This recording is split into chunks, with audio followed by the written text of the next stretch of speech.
All right, so with me is the man. This is actually the voice, Vince Bailey. He lives here in Atlanta, and then I haven't even met him in real life. I just know him via the internet.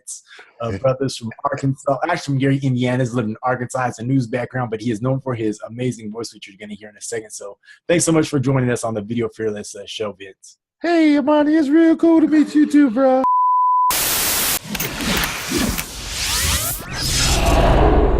He's here. Cool. So Vince, you do voiceover now, but you did work in music or have a broadcasting background. When did you start using your voice though professionally? I would like to say as a kid, man. I mean, me and Duke, we could still probably recite Sesame Street skits for you today, and Richard Pryor skits, and just started talking and got to the point in class where anybody but Vince come up and read. You know what I'm saying? So it feels the same, and we're just now we're 54, so here we go. Gotcha. Yeah. So you worked in news. Tell me a little bit about your media journey before we get into the meat of the conversation. Well, I started as a volunteer with the radio reading service back home, Reading for the Blind. Got into public access TV, loved it, lived down there. Family thought I was crazy. 3-year volunteer and became the program director and, shooting all the city council meetings and, all that bad video that's green and heads chopped off, still got the tapes. And from there, ended up moving to Arkansas, got married, worked for Comcast, worked for the city of, running the government channel, the university, got on the radio, did urban radio, was successful at that, had a problem with the music, so walked away from that in 94 and went out on my own in 96.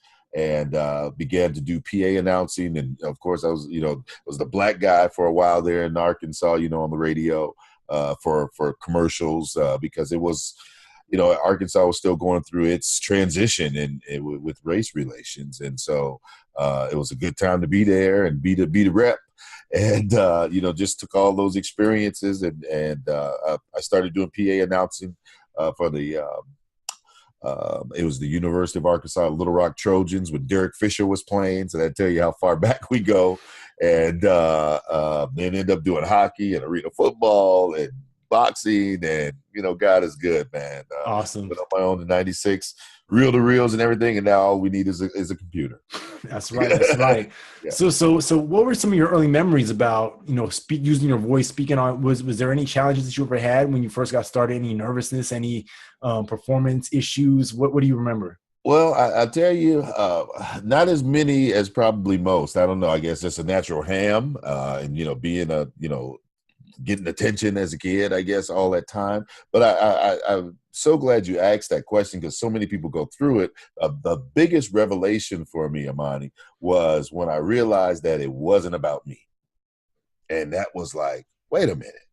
It ain't about me. It's about this program. It's about this script. It's about conveying this message. And once I got done with all that stuff about me, it's just able to flow out now and people receive it. You hear people, I teach voiceover. And so people are, oh, I don't like my voice. I say, I got something that's going to change that for you. It's called a check. And then you'll love your voice, but people get so wrapped up and self-conscious that then they're not able to perform because all that energy is all in a ball.